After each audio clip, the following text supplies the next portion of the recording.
Hello, welcome to another YouTube Live. Here I am every Monday with a little mini live class for you about different topics each week. So last week we had a lovely guided visualization. If you haven't seen that after this live, you can go back and check out the recording. This was a lovely guided visualization for creating inner peace, connecting to inner peace, and also sending that out into the world, because let's face it, we've certainly been through a lot on this planet, and there's a lot going on, and any help that we can have in coming back to that karma center within can be a great help. So that was last week, and this week I wanted to talk a little bit about NLP. So I have a couple of podcast episodes on NLP, and those of you who know my background will know that NLP is something that I've been working with for the last 11 years. Can you believe it? It's been a long time, and I'm an NLP trainer, and I was training different practitioners, people who wanted to be NLP practitioners and work in the field, and it's something I still use with clients, so one-on-one clients, and yeah, it can be incredibly useful. So those of you who don't know, NLP stands for Neuro-Linguistic Programming. So neuro is all to do with the thoughts, with the filters, the unconscious filters, everything that's going on there. And this is something I will talk about today a little bit more. And then we have, so that's neuro, and then we have linguistics. Linguistics is to do with the communication, the words, how we're talking to ourselves, how we're talking about ourselves, how we're talking to others, everything to do with the communication and the words. And then we have programming. Programming is all about the tools and techniques that we have. There are many different tools and techniques in NLP that can really help us create change at many different levels, and that can really help us come back to a sense of, okay, like, what am I responsible for? Like, how can I start to see things differently? And when I start to see things differently, how does that shift my perspective? How does that transform my experience? So this is something that's incredibly important, and something I'll talk about more today. So neuro-linguistic programming, to sum it up easily, it's the codification of why we do what we do, how we do what we do. And it's somewhere in between coaching and hypnosis. So NLP is somewhere in the middle there. We use hypnotic language in some of the guided visualizations and techniques.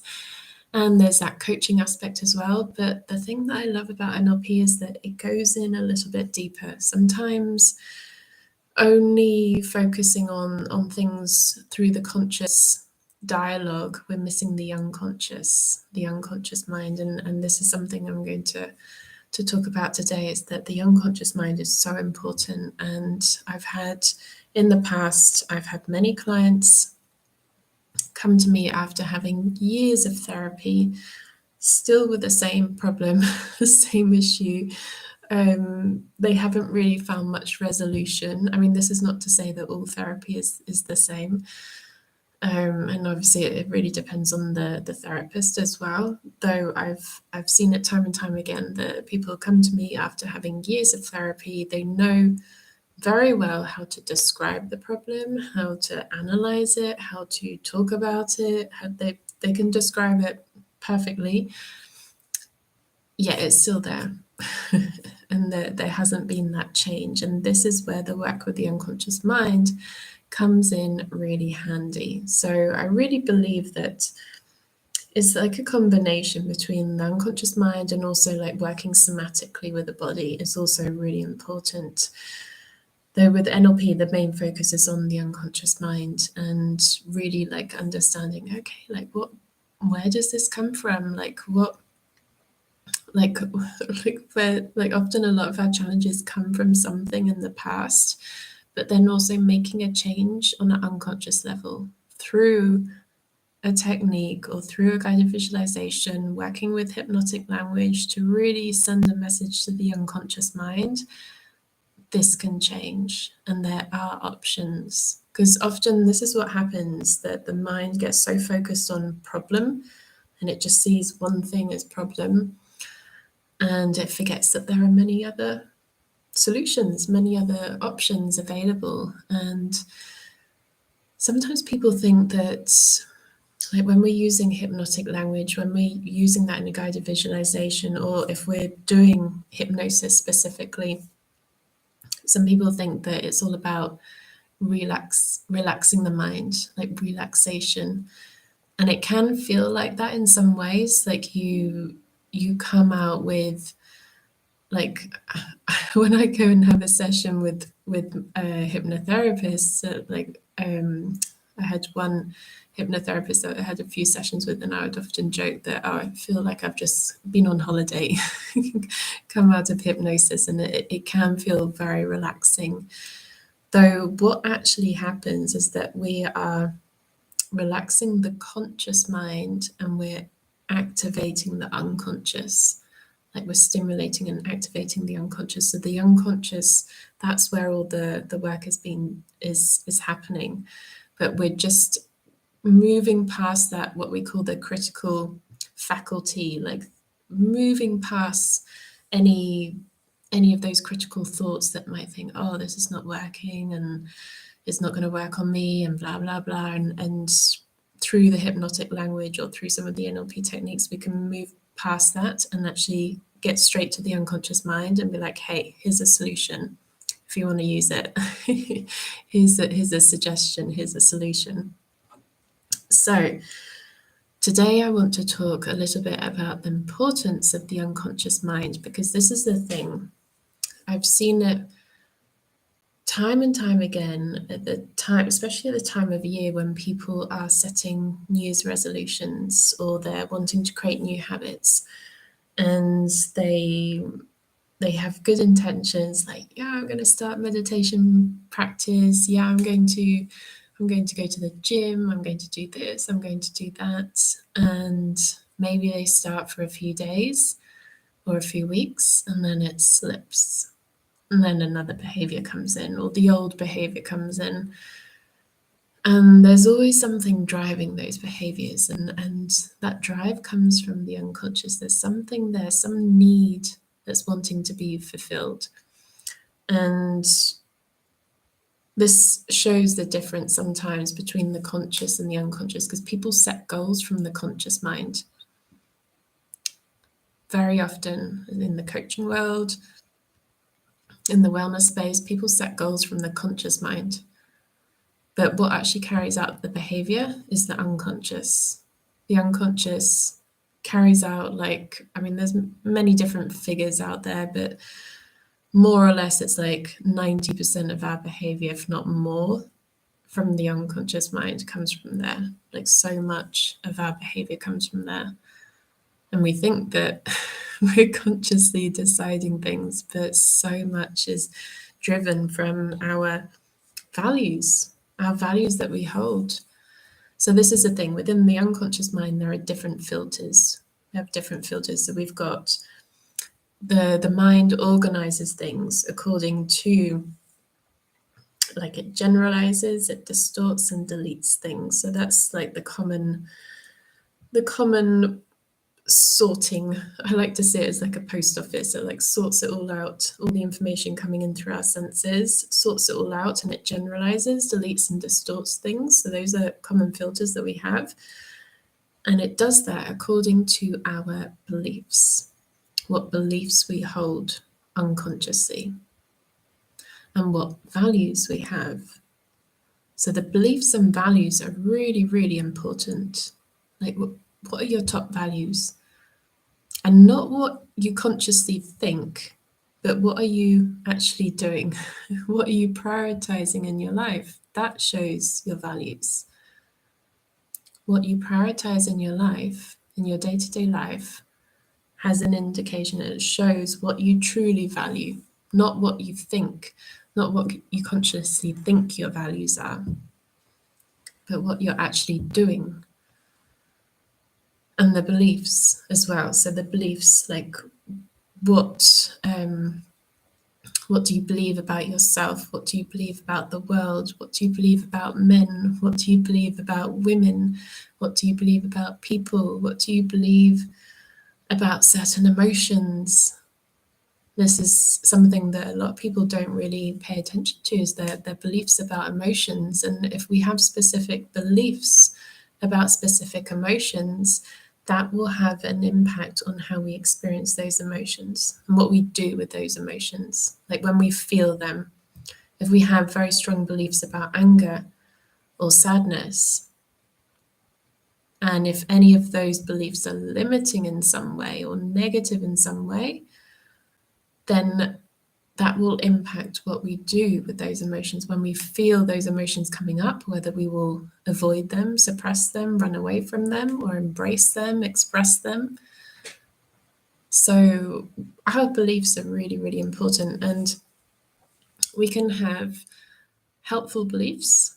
So it's helpful to believe that it's important to check both ways before you cross the road. It's a pretty helpful belief to think that you're going to burn your hand if you put your hand in a flame. And obviously there are different breakthrough exercises there, like I talked about my firewalk experience a few lives back, and that's a whole other story. So you can override those beliefs, but just for this live's sake and just to give the example of like helpful beliefs and not so helpful beliefs, generally speaking, it's helpful to check before you cross the road, to not like put yourself in any unnecessary danger, to believe that perhaps certain things need to be treated with care, or things like that. Now, when beliefs go in the territory of I'm not good enough, I'm not worthy, I'm ugly, I'm stupid, I'm fill in the blank, that's when it can get a little bit more challenging. And this is when it has an impact on our life, on our day to day life. Because if I'm believing a negative belief about myself, and then because everything's connected, mind, body, those people who have been to my workshops would have seen the mind body wheel and would have heard me talk about that. And that if I'm believing something, if someone is believing something about themselves, that has a knock-on effect on how they feel, like their emotional state. That has a knock-on effect on their physiology. That has a knock-on effect on their behavior, their actions. So everything's connected. And if we change that belief and we see something differently, if we choose to believe that we are worthy, that we are good enough, that we can do it, that we are beautiful, that we are intelligent, that we are like fill in the blank, and there's a belief that is positive and opening and creates options and expansion, helps us to expand to our fullest expression, then that has a different effect in our experience of life. We will feel different. Our physiology will be different, and our actions, our behavior will be different. So the beliefs are really important. And it's just getting curious, like that curious mindset, like, okay, like what am I believing? What am I believing? What am I believing about life? Do I believe that life is hard? Do I believe that life is a struggle? Do I believe that life is challenging? Do I believe that other people have it easier? Do I believe that everything always goes wrong? If there are beliefs like that, and no shame in those, the first step is simply just noticing and observing and accepting, just like, okay, that's where I am right now. And noticing that. And then there's the choice, awakening to that choice, recognizing that there is choice, there are options, and that we can start shifting that. It's like, what else is there? What haven't I considered already? Are there any other perspectives? Is it really that life is hard? Or am I only just focused on the challenging things and missing all those wonderful little big gifts that are around us every single moment?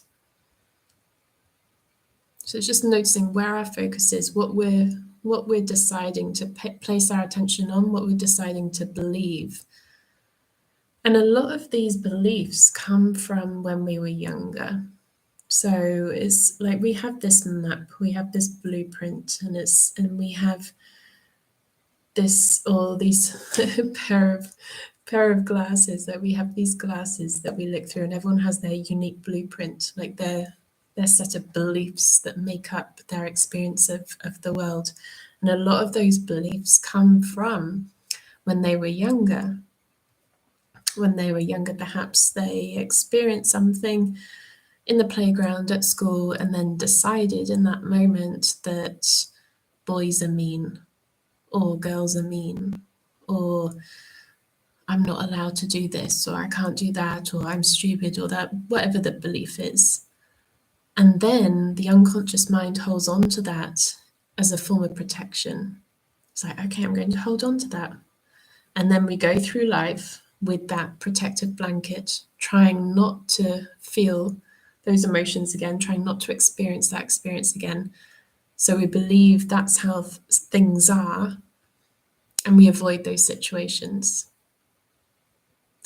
Now, what happens is that because our mind, the RAS, the reticular activating system, which is the part of the brain that helps us to pay attention when someone says our name, helps us to set goals, and it helps us to generalize, distort, and delete things according to our belief system. Now, it acts like a faithful servant. It's like this dog. So if we throw the ball, it's like there's a ball with a particular belief, and we throw the ball, the RAS will run after it, catch it, and bring it back. So it brings back evidence into our life to confirm our beliefs. So if we have beliefs that life is hard, or that men are fill in the blank, women are fill in the blank, anger is fill in the blank, sadness is fill in the blank.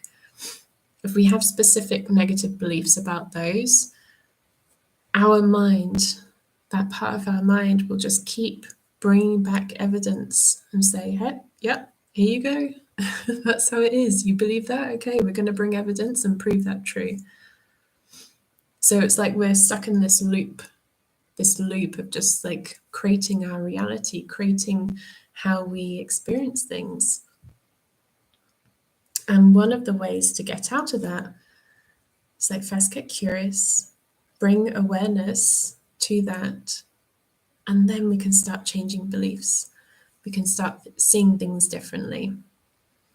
So this is something I will be talking about in much more depth on Wednesday. This Wednesday I have a workshop, and it's called there's part of two workshops. There's one in person, one online, but the one that's online, for those who can join online, is all about the hidden gifts of negative self-talk and why it matters in returning to calm. And what we're going to do in this workshop specifically is, thanks to NLP, we're going to really start uncovering specific beliefs, like our specific personal blueprint, like what's our map?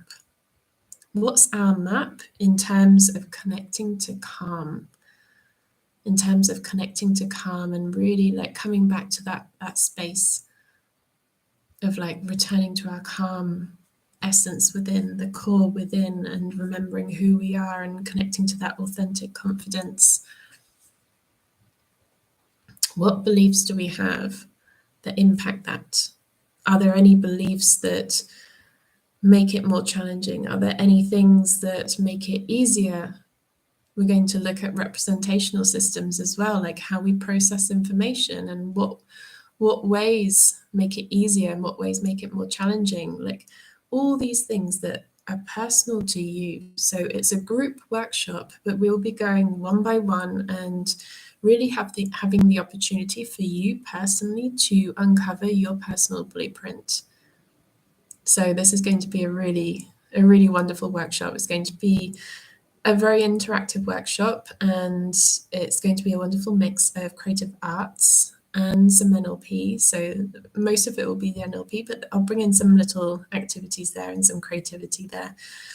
And it's a wonderful way just to learn about yourself in a fun way, and do that within a group of other people, meet some lovely people, connect online, learning about your mind, the unconscious mind, all these filters that we have, and taking that information and taking it forward and using it in a very practical way that you can be like, that's my key to reduce anxiety. That's my key to come back to calm. That's my key to really remember the truth of who I am. That's my key to authentic confidence. Coming back to that, what can make it easier for us, because it's not a one thing for everyone. Often this happens in the wellness space. It's like, this technique is what everyone needs to do. Not necessarily the case. I mean, there are many techniques that can help many people. For example, breath work or yoga, many people can benefit from those. Though we are all unique, we are all different as well, and we have our own filters, we have our own map, we have our own blueprint. So let's get curious. Let's find out what your blueprint is, and that you can take that forward and use that information and keep that for the rest of your life. You'll have your blueprint that you can keep and you can use. So this is Wednesday at 7 Central European time, and it'll be a couple of hours. It'll go until 9. If you're in the UK, it'll be 6. So 6 in the evening, and this is a wonderful, wonderful opportunity. I don't do many online workshops at the moment. Most of them are in person. So this is the only one that I'm doing, apart from these YouTube lives, that will be before Christmas, so this autumn. And if you're watching the replay and it's gone past the date, check out my website, because I have audio programs on there as well that you can purchase anytime on some of these similar topics. So, or there's also the one-on-one sessions as well. So there's this workshop, this online workshop is available individually, so you can purchase it for €20. If you're in the UK, then that's £18, and that can be purchased as an individual workshop. If you live nearby, near Barcelona, and you want to make the most of the full experience, there's another in-person workshop on the 2nd of December, and that's coming up. And they can both be, they're both related, it's both the same topic, but they're different in slightly different ways. So the one on Wednesday is more to do with NLP. The one in December, I'll be bringing in some numerology into that as well. And it's all about coming back to calm. So you can purchase those as a pack as well for a special price. So the in-person workshop is €30.